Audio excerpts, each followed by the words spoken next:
to check my phone. My heart was hammering. A breeze pushed a strand of hair across her face. She brushed it back, but her fingers trembled slightly, or maybe I imagined it. Something about the way she kept looking anywhere but at me felt like an invitation and a warning at the same time. "Your girlfriend must love the free concerts," she said, still not looking up. I laughed too quickly. "No girlfriend." She paused at that. Her book stayed open but unread. Oh, another silence. Down in the street a bus hissed and moved on, leaving the night heavier. She drained the last of her wine and set the glass on the railing. For a moment, she looked like she might speak again. Then she shut the book and held it against her chest. "Some things," she murmured, almost to herself, "feel different at night." I didn't know if I was supposed to hear that. My palms were sweating. I wanted to ask what she meant, but the word stuck. Instead, I found myself saying, "Maybe night tells the truth people hide in the daytime." That made her look at me fully for the first time, eyes steady, unguarded, like she was weighing something. The courtyard felt too small, too quiet. Then her phone lit up on the table beside her, buzzing once. She glanced at it, jaw tightening, and without a word she turned and disappeared inside, leaving the door to her apartment ajar. I stood there with the watering can, staring at that open door, pulse in my ears, wondering if I should stay where I was or climb the stairs. I didn't climb the stairs that night. I stayed on my balcony until her light went off, then went inside and lay awake, replaying her glance. The next afternoon, I found myself lingering in the lobby with a package I didn't need to pick up yet. She came through the door, carrying a paper bag of groceries. "Need a hand?" I asked, too quickly. She hesitated. "They're not heavy." But then she shifted the bag so I could take it anyway. Our fingers brushed for a second, barely anything, and my chest. To check my phone. My heart was hammering. A breeze pushed a strand of hair across her face. She brushed it back, but her fingers trembled slightly, or maybe I imagined it. Something about the way she kept looking anywhere but at me felt like an invitation and a warning at the same time. "Your girlfriend must love the free concerts," she said, still not looking up. I laughed too quickly. "No girlfriend." She paused at that. Her book stayed open but unread. Oh, another silence. Down in the street a bus hissed and moved on, leaving the night heavier. She drained the last of her wine and set the glass on the railing. For a moment, she looked like she might speak again. Then she shut the book and held it against her chest. "Some things," she murmured, almost to herself, "feel different at night." I didn't know if I was supposed to hear that. My palms were sweating. I wanted to ask what she meant, but the word stuck. Instead, I found myself saying, "Maybe night tells the truth people hide in the daytime." That made her look at me fully for the first time, eyes steady, unguarded, like she was weighing something. The courtyard felt too small, too quiet. Then her phone lit up on the table beside her, buzzing once. She glanced at it, jaw tightening, and without a word she turned and disappeared inside, leaving the door to her apartment ajar. I stood there with the watering can, staring at that open door, pulse in my ears, wondering if I should stay where I was or climb the stairs. I didn't climb the stairs that night. I stayed on my balcony until her light went off, then went inside and lay awake, replaying her glance. The next afternoon, I found myself lingering in the lobby with a package I didn't need to pick up yet. She came through the door, carrying a paper bag of groceries. "Need a hand?" I asked, too quickly. She hesitated. "They're not heavy." But then she shifted the bag so I could take it anyway.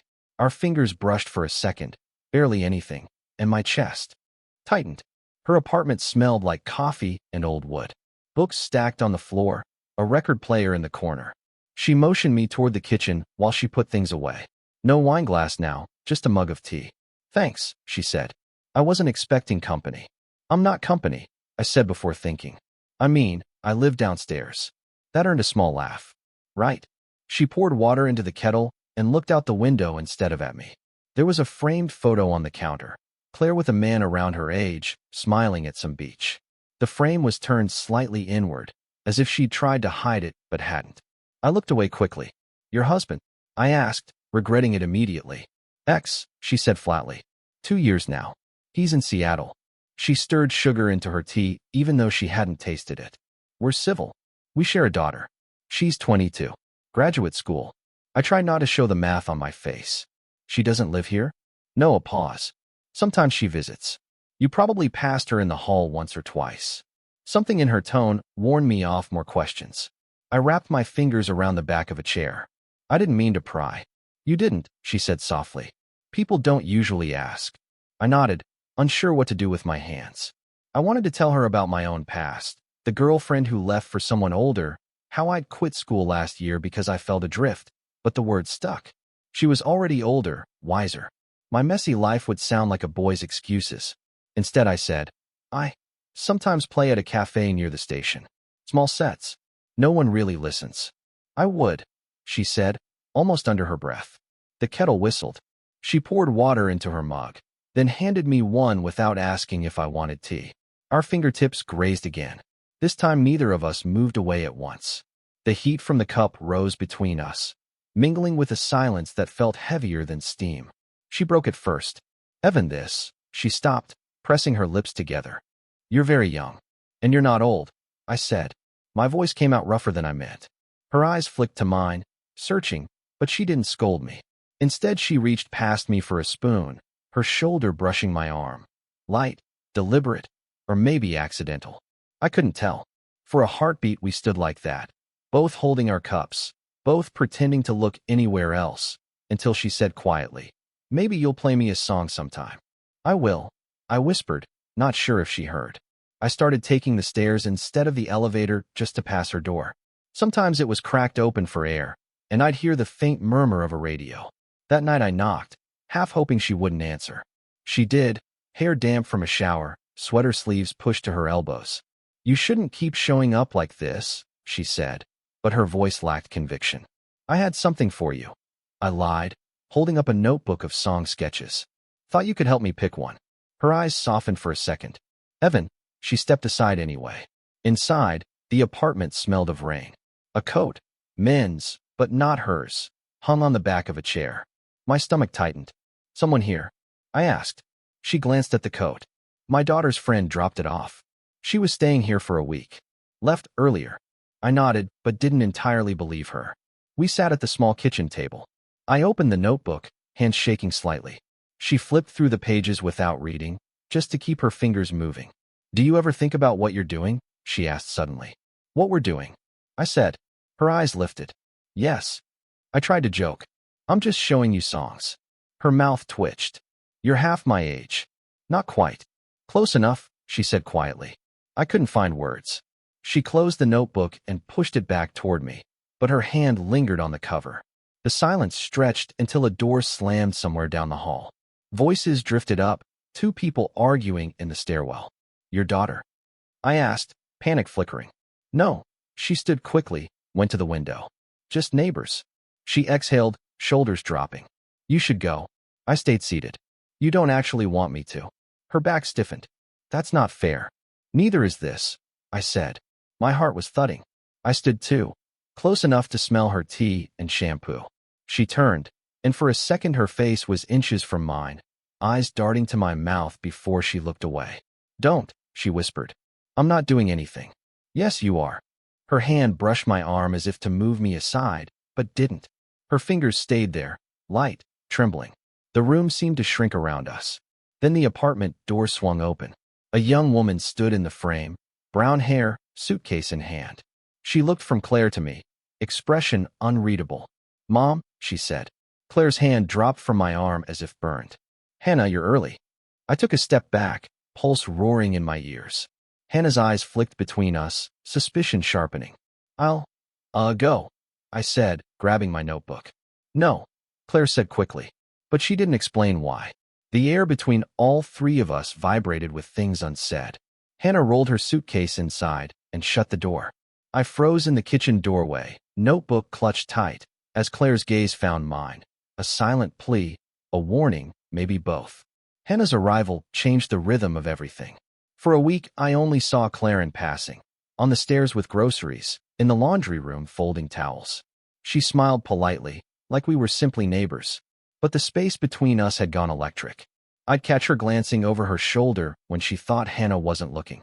One rainy evening, I came home to find Claire alone in the lobby, umbrella dripping. She looked exhausted, hair clinging to her temples. Your daughter's upstairs? I asked, trying to sound casual. She's out with friends. Claire hesitated. I needed some air.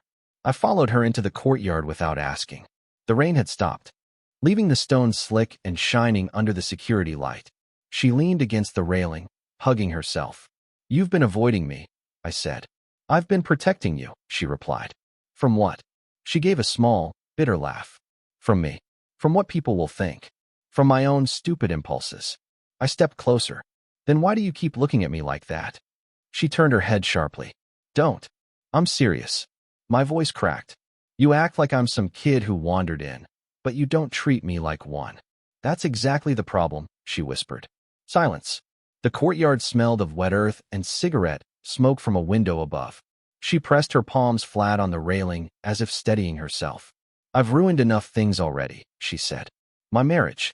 My daughter's trust. I won't add you to the list." "You're not ruining me," I said. "You're the first thing that's felt real in months." Her shoulders tensed. She closed her eyes, shook her head slightly. "Evan, I heard my own jealousy break loose before I could stop it. Is there someone else? Is that why you keep pulling away?"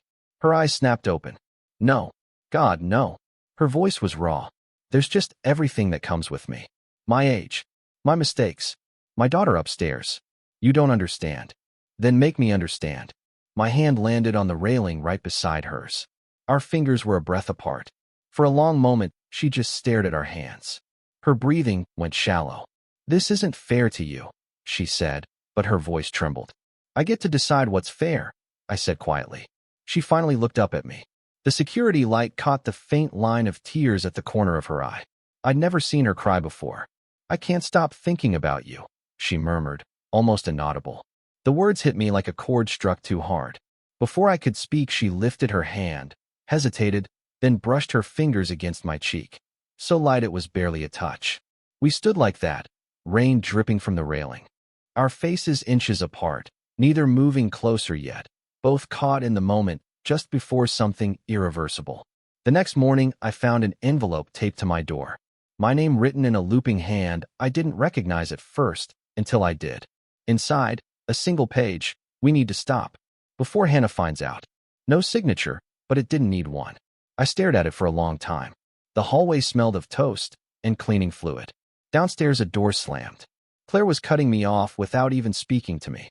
By afternoon, I couldn't sit still. I went up 2 flights, knocked. No answer. Knocked again. Finally, the door opened, but it wasn't Claire, it was Hannah.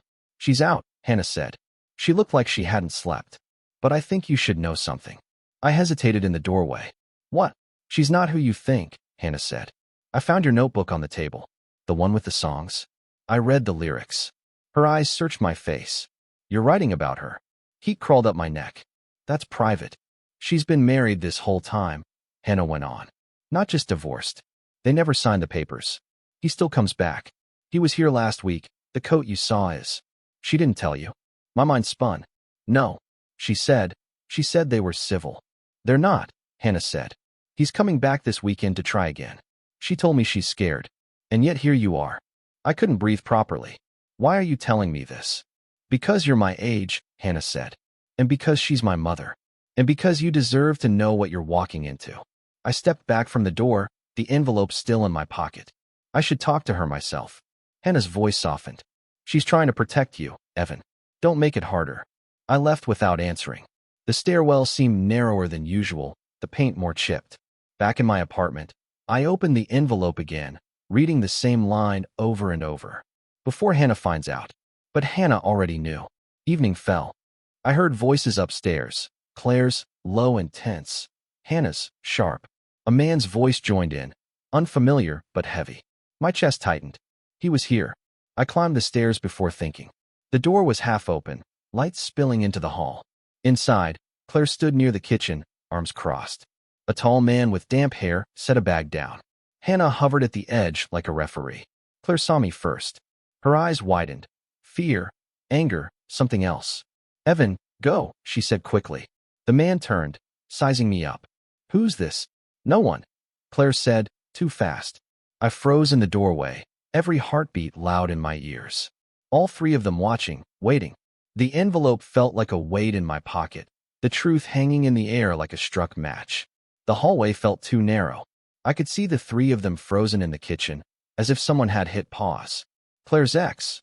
I could tell by the resemblance to the photo, straightened his jacket, and took a step toward me. "Who's this kid?" he demanded. Claire's voice came out rough. "Don't. Tell me." His eyes flicked between us. "What's he doing here?" Hannah looked at me, then at her mother. "Mom." I took a breath, but Claire raised her hand. "Enough." She moved between me and the man, shoulders squared. "He's a neighbor. That's all." The lie landed like a stone. My throat burned. "That's not all," I said quietly. Her ex barked a laugh. "Of course it's not." Claire turned, eyes sharp with warning, but then something in her face cracked. She looked suddenly tired, older than I'd ever seen her. "I can't keep doing this," she said, more to herself than to anyone. "Not lying. Not sneaking. Not dragging people through my wreckage." Hannah whispered, "Mom." "I'm sorry," Claire said, and it wasn't clear who she was talking to. "I'm sorry for everything." I stepped forward. "Then tell the truth," I said. My hands were shaking. To him, to her, to me. Silence. The man folded his arms. Hannah stared at the floor. Claire drew in a long, shaky breath. "Evan and I, we weren't supposed to be anything. It started with music, with small talk. I thought I could keep it harmless." Her eyes met mine, wet and steady. I failed. Her ex looked disgusted, but said nothing. Hannah's face crumpled. Anger, worry, maybe relief. I should have felt triumphant, but all I felt was exposed. "I don't want to be your mistake," I said. "You're not," she whispered. "Then what am I?" For a second, she looked like she might reach for me. Instead, she wiped her hands on her sweater. "You're someone I care about too much to ruin." The room went very quiet. Rain tapped at the window. Her ex muttered something about needing air and left. Hannah followed him into the hall, closing the door softly behind them.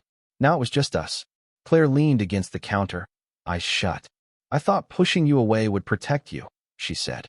"I didn't expect you to fight back." "I didn't expect to care this much," I said. She opened her eyes. "We're standing at a cliff, Evan. If we jump, there's no undoing it. If we don't, we might always wonder." I took a step closer. "So which is it?" Her breath caught. She reached out, fingertips brushing mine, then stopping. "I don't know," she said. "But at least we're not pretending anymore." We stood like that, hands almost touching, the future still unwritten but the truth finally between us. The next morning the building was quiet again, as if nothing had happened. No voices in the stairwell, no slammed doors. Only the smell of brewed coffee drifting from somewhere above. I sat on my balcony with my guitar across my knees, playing fragments of a melody I couldn't finish. Each note felt like a question. When Claire finally stepped outside, she wasn't carrying wine or a book, just a small potted plant. She set it on her railing and took a breath, like someone learning how to stand still. The sunlight caught the silver in her hair. "I heard you playing," she said softly. "I wasn't sure you'd want to," I replied. She gave a faint smile. "I always want to." We let the silence sit between us for a while. It wasn't the sharp, tense silence from before. It felt more like room to breathe. Down below, a delivery truck rattled past. Life kept moving. "She's gone back to school," Claire said at last. "Hannah. And he won't be back." She traced the rim of the flower pot with one finger. I told them everything. "It wasn't pretty, but it's done." I nodded, not sure what to say. "I don't know what I'm doing," she admitted. "For the first time in a long time, I'm not trying to be someone else's idea of me." "That's not a bad place to start," I said. She looked at me then, steady, unflinching. "You're young, Evan. You have a whole life ahead. You don't owe me anything." "I don't," I said. "But maybe I get to choose anyway." Something flickered in her eyes. Fear, hope, maybe both. She leaned on the railing, closer but not touching. "If we try this, we take it slow. No hiding. No lies. You keep your music, your life. I keep mine. And we see where it goes." "That's all I ever wanted," I said quietly. Her hand drifted toward mine on the railing. This time she didn't stop. Our fingers interlaced, warm and tentative, like a promise made without words. We stood there, the courtyard below bright with morning light. Nothing dramatic. No kisses, no declarations. Just two people who'd stopped pretending, holding hands across a gap. "I don't know if we'll make it," she whispered. "Me neither," I said. "But at least it's real." For the first time, she laughed, a small, startled sound. "Real?" she repeated, as if tasting the word. The melody I'd been playing still hung in the air. I started to strum it again, soft enough that only she could hear. She closed her eyes, listening, our hands still joined on the railing, the city waking up around us. Did you enjoy the story? What kind of stories would you like to hear next?